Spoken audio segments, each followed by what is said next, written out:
Welcome to the next edition of How To, where today I'm going to be sharing with you a couple of my favorite tips about how to hire a virtual assistant. This is going to be the very beginning of probably a series of these videos, but what I want to share with you today about how to hire a virtual assistant, otherwise known as a VA, is that it is actually probably easier than you'd expect. So you may be a business owner or just a really busy professional, or frankly even a parent who has tons of stuff to do, just tons of stuff, and some of it's repetitive and a lot of it is detailed, and you notice you're missing timelines, details on the kind of logistics and stuff that you just need to have done.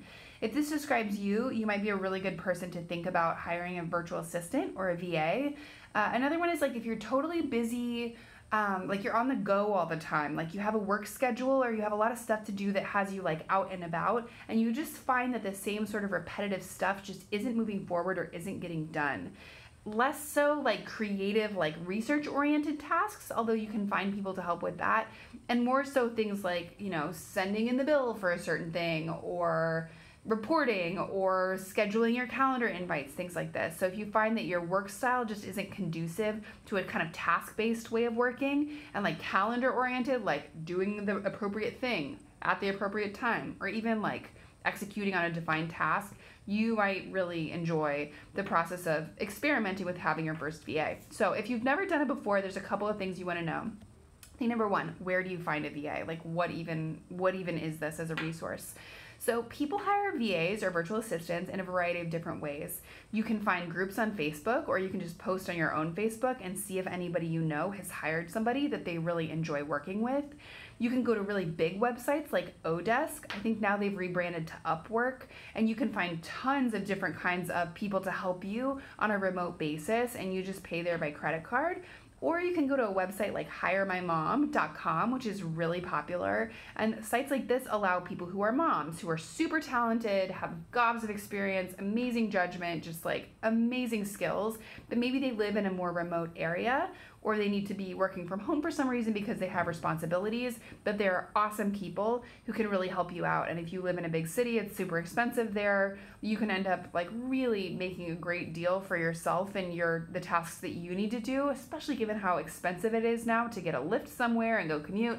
You can really benefit from having some help remotely in a different area, and you don't have to pay too much. So that's the first step, is just either post and find somebody, if somebody you know really likes somebody they've worked with, or go do some searching on Upwork or on Hire My Mom and see if you can find somebody who's for you. The second thing you want to find out is, what kind of stuff don't you want to do anymore? Like, where are you no longer the right fit for doing stuff in your business?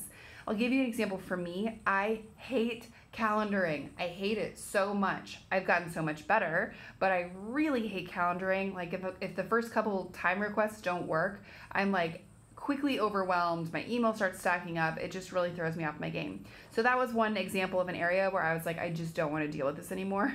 Like if somebody else can have access to my calendar and help me just go from I want to meet with this person to now it is on my calendar and it has a video link and it has my cell phone for backup and it's the same way every time and a reminder is sent, like boy, that would really change my life. So identify a couple tasks like that you just don't want to do. It's nice if they're things that you really hate that frankly you should be able to do, because then somebody else will be able to do them, but they won't have the same emotional relationship that you have with those things.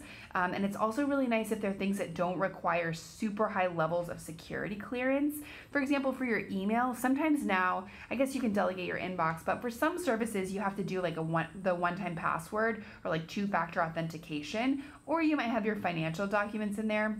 For me, my calendar is pretty easy to give somebody access to. I have a lot of friends with calendar access, so that wasn't too sensitive to start. So come up with some things that you really don't want to do anymore. And then step 3 is create a structure. You really don't have to hire people for very many hours in order to make a really big difference. My current VA I've been working with for more than a year, and she works for me 10 hours a month. Sometimes we'll do overtime, but really that's plenty of time. And when I started, I created a 30-day like trial period where I said, look, let's try it out. I think I set aside like $300, $350, something like that, just to explore and figure out like what could this even be. So that's what I would do, is just like set up a beginning structure. You do not have to do 10 hours a week. You can do 10 hours a month. It's a couple hours a week. Scheduling for them will not take that long. Find out how they track time and just be sure you're kind of comfortable with that. Personally, I pay my assistant on retainers, so I just pay her for the 10 hours per month, and then it kind of draws down from there. But you can also use sites like Upwork, like I mentioned. Those sites will help people track their time for you, so you can actually see kind of what it is hour by hour. You also want to set up a rate. And some people also might have requests in terms of like, cancellation time or things like that. But in your rate, you don't have to pay a lot. I think the first VA I hired was totally amazing, and I think I paid her $18 an hour, and that was kind of a lot. You can get pretty good help for like $10 an hour depending on where you're hiring. You do want to think about kind of where people are living and what's a fair wage for the work that they're doing. A lot of places are pushing for a $15 an hour minimum wage law, so just think about that.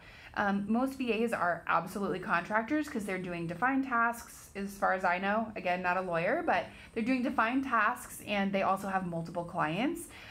So, they can benefit from different arrangements in the way that they make their business work really efficiently. But I think basically one of the myths is that it has to be extremely expensive. But in reality, you can run a really good experiment for like $200 a month, no problem.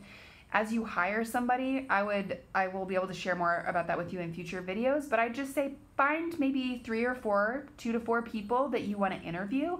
Just have a conversation with them and share where you're at, and also share what your goals are, either for your life or your business.